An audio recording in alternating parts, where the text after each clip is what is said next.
विद्या विनय संपन्ने ब्राह्मणे गविहस्तनी सुनिश्चैव स्वापाके च पंडिता समदर्शिना। आत्म साक्षात्कार के बाद वो उस एक परमात्मा के दर्शन करके जिनका अभिमान अहंकार गलित हो जाता है, उनकी बात हो रही है ये कि वे ज्ञानी जन विद्या और विनय युक्त ब्राह्मण तथा गौ गधे कुत्ते और चांडाल सभी को एक भाव से देखते हैं कि वे वास्तव में परम ज्ञानी हैं। परम ज्ञानी किसे बताया गया है?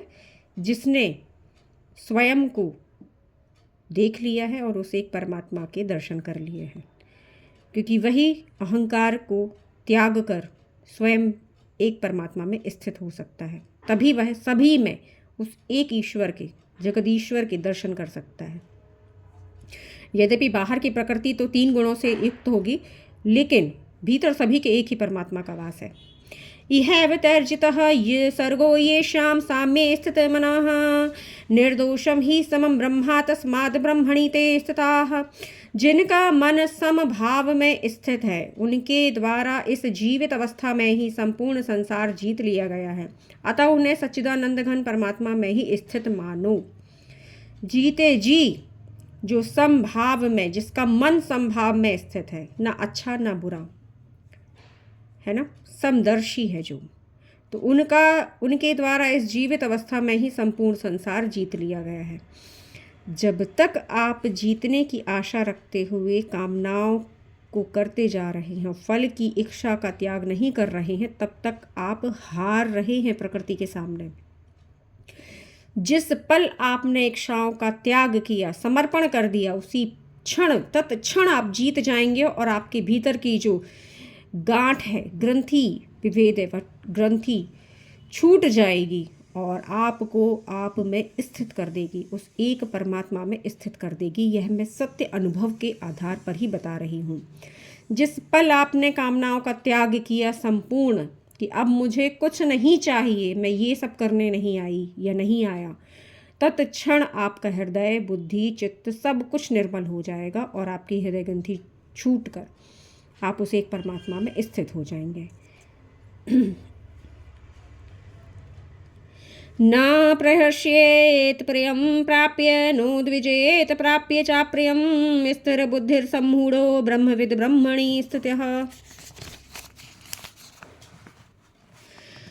जो प्रिय को प्राप्त कर हर्षित और दुख पाकर उद्विग्न ना हो, जो प्रिय को प्राप्त कर हर्षित और दुख पाकर उद्विग्न ना हो, वह स्थिर बुद्धि संशय रहित ब्रह्मवेत्ता व्यक्ति पर ब्रह्म परमात्मा में ऐक्य भाव से नित्य स्थित है। अब मुझे कुछ नहीं चाहिए, ना मुझे सुख की आशा है, ना मुझे दुख से कोई रोष है। जो हो रहा है जीवन में होता रहे, क्योंकि मैं वह नहीं हूँ, मैं करता नहीं हूँ, मैं उस एक पर ब्रह्म परमात्मा की ही चेतना हूँ। अब मुझे कुछ नहीं चाहिए, क्योंकि वह अकर्ता है, कार्य रूप प्रकृति ही कार्य कर रही है। यह जानकर ही वह एक के भाव में नित्य स्थित रहता है। मित्रों, मेरे अर्पणा आध्यात्मिक जगत चैनल पर आप जाइए। आपको उस एक परमात्मा में स्थित होने के लिए बहुत से मार्ग बताए हैं मैंने, क्योंकि मैंने सभी मार्ग अनुभव के आधार पर ही आपको बताए हैं। और अगर भक्ति की मैंने आपसे यह निवेदन किया है कि आप सहज भक्ति को धारण कीजिए, तो इसीलिए क्योंकि मैंने उस राह पर चलकर सहज ही ईश्वर को प्राप्त किया है। आप सत्य का मार्ग बस मत छोड़िएगा, सत्य बोलना मत छोड़िएगा, सामने कोई भी हो, सत्य में स्थित रहिए और धर्म पूर्वक जीवन का पालन कीजिए। आपके साथ आपका वो एक परमात्मा है, वह एक ईश्वर है। सब विरोधी हो सकते हैं, क्योंकि संसार में सभी स्वार्थी हैं। आप जिसके भी विरुद्ध जाएंगे वह आपसे विरोध में उतर आएगा। तो उस एक परमात्मा का साथ लीजिए, वह निस्वार्थ है, वह निष्कर्म निष्काम है। आप उनका साथ दीजिए और उनके साथ रहिए। ब्राह्म स्पर्शेश्व सक्तात्मा विन्द्यत्यात्मनि यत् सुखम स ब्रह्म योग युक्तात्मा सुखम अक्षयम श्रुते। विषयों में आसक्ति रह साधक आत्मा में स्थित ध्यान जनित सात्विक आनंद प्राप्त करता रहता है। ये देखिए, यह है परमानंद कि विषयों में आसक्ति रहित साधक आत्मा में स्थित ध्यान जनित सात्विक आनंद प्राप्त करता रहता है। मैं उस परम प्रकाश का वर्णन आपसे नहीं कर सकती, मैं उस परम शांति का वर्णन आपसे नहीं कर सकती, क्योंकि यह अनुभव गम्य है, बोलने से बहुत छोटी प्रतीत हो जाएगी। तो आप भी अनुभव कीजिए। और इस प्रकार वह सच्चिदानंद परमात्मा के ध्यान में अभिन्न भाव से स्थित रहते हुए अक्षय आनंद का अनुभव करता है। निश्चित ही उस परम आनंद से बढ़कर संसार में कोई आनंद नहीं, जो स्वयं में है, बाहर नहीं। ये ही संस्पर्शजा भोगा दुःख योनया एव ते आद्यन्तत्वन्तः कौन्तेन तेषु रमते बुधः। इंद्रियों और विषयों के संयोग से उत्पन्न होने वाला सब भोग यद्यपि विषयी पुरुषों को सुख भासते हैं, सुख रूप भासते हैं, लेकिन दुख के ही हेतु हैं। इसलिए हे अर्जुन, बुद्धिमान विवेकी पुरुष उनमें नहीं रमता। विवेक जिसका जागृत होता है वो तो अनुभव के बाद ही जागृत होता है, अर्थात श्री गणेश, जिसके मन और बुद्धि एक हो जाते हैं, अर्थात मन और बुद्धि उस एक परमात्मा में स्थित हो जाते हैं, तो उसी का विवेक जागृत होता है, संसारी का नहीं। यही अध्यात्म है। तो वह किस में नहीं रमता? विषयों में नहीं रमता वह, क्योंकि जो क्षणिक सुख हैं विषयों से प्राप्त जो क्षणिक सुख हैं वो तो बाद में फिर दुख दे देंगे आपको। क्योंकि जिस तरह से आपको प्रतिदिन भूख लगती है, प्यास लगती है, इसी तरह से ये विषय हैं, इनकी पूर्ति नहीं हो सकती, ये नित्य खाली हो जाते हैं। मन फिर खाली हो जाएगा, मन फिर महत्वाकांक्षा, फिर वही सुख चाहिए, फिर बस ये चलता ही रहता है, क्योंकि उसके भीतर आप कुछ इतने छिद्र हैं कि आप कुछ भर भी नहीं सकते। तो इसलिए अपने इस घड़े देह रूपी अर्थात आत्मा को उस परम सागर में स्थित कर दीजिए, ताकि सराबोर हो जाए आप परमानंद से। शक्नोति हैव यः सोढुं प्राक् शरीर विमोक्षणात् काम क्रोधोद्भवं वेगं स युक्तः स सुखी नरः। जो साधक काम और क्रोध से उत्पन्न वेग को सहन करने में समर्थ हो जाता है, वही पुरुष योगी है और वही सुखी है। पाखंड नहीं करना है कि मैं यह नहीं कर रहा हूँ या मुझे इससे कोई मतलब नहीं, मैं सहन करने, तो सहन शक्ति कुछ नहीं है। सहन शक्ति तो कोई भी धारण कर सकता है। सहज होकर करना है सब कुछ, सहज भाव में। और निश्चित ही वह एक ईश्वर के सानिध्य में आप यह असंभव कार्य को भी संभव कर पाएंगे। जिस तरह से काम को भस्म करने की शक्ति शिव में है, इसी तरह से आपका पालन करने की शक्ति भी विष्णु में है। और वह एक रजोगुण से युक्त ब्रह्मा, जो कि निस्वार्थ कर्म करते हैं, उनकी तरह बनिए। इसलिए ब्रह्मा विष्णु महेश का हमारे यहाँ वर्णन किया जाता है। यह सब तप से युक्त है, सभी उस एक परमात्मा की ऊर्जा से युक्त है। इसलिए ये सभी निष्काम कर्म करते हैं। सभी पदों में वह एक ईश्वर निष्काम कर्म करता है, वह एक ऊर्जा निष्काम कर्म करती है।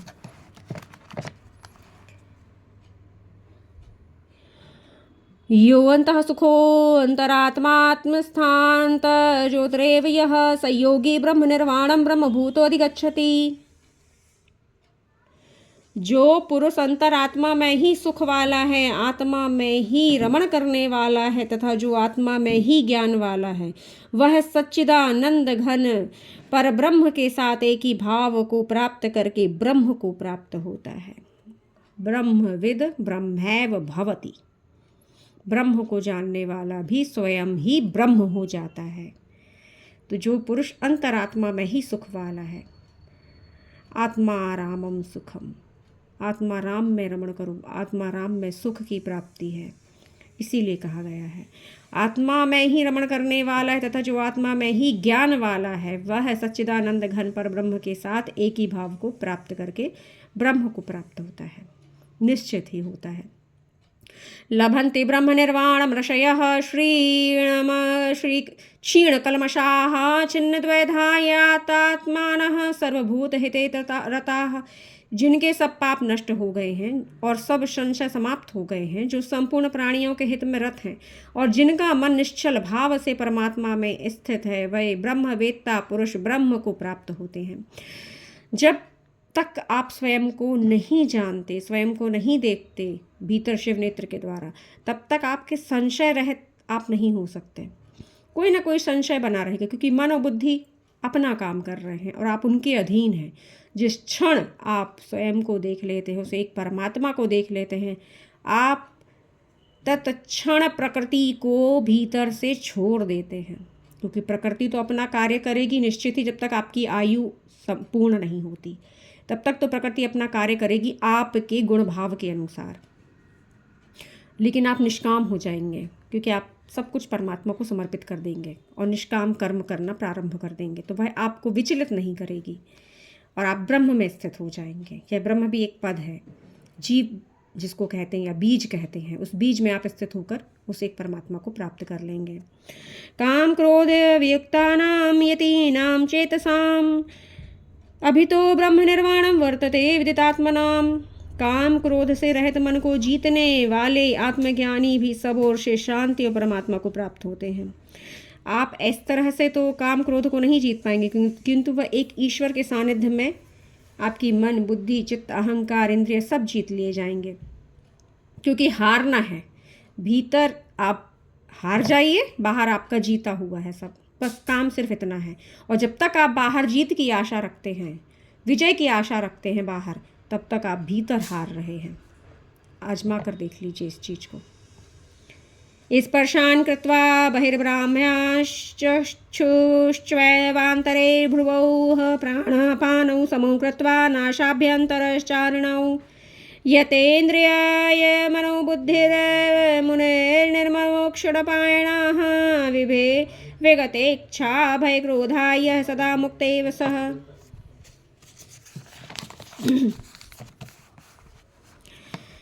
बाहर के विषय भोगों को त्याग कर नेत्रों की दृष्टि को भ्रकुटी के बीच में स्थित करके तथा नासिका में विचरने वाला प्राण और अपान वायु को सम करके इंद्रियों, मन और बुद्धि को जीत कर अर्थात योग करते हुए परमात्मा का चिंतन करने वाला मननशील व्यक्ति इच्छा, भय और क्रोध से रहित हो जाता है, अतः वह सदा मुक्त ही है। देख लीजिए, योग के बारे में भी बताया है कि बाहर के विषय भोगों को त्यागना है पहले नंबर तो, और फिर नेत्रों की दृष्टि को भ्रकुटी के मध्य अर्थात दोनों भौहों के दोनों नेत्रों के बीच में स्थित करना है।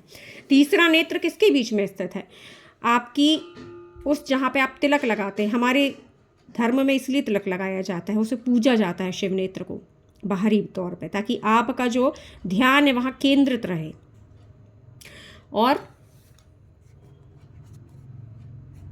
क्या होता है कि नासिका में विचरने वाला प्राण और अपान को सम करके इंद्रियां, मन और बुद्धि को जीत कर अर्थात योग करते हुए परमात्मा का चिंतन करने वाला मननशील व्यक्ति इच्छा, भय और क्रोध से रहित हो जाता है, अतः वह सदा मुक्त ही है।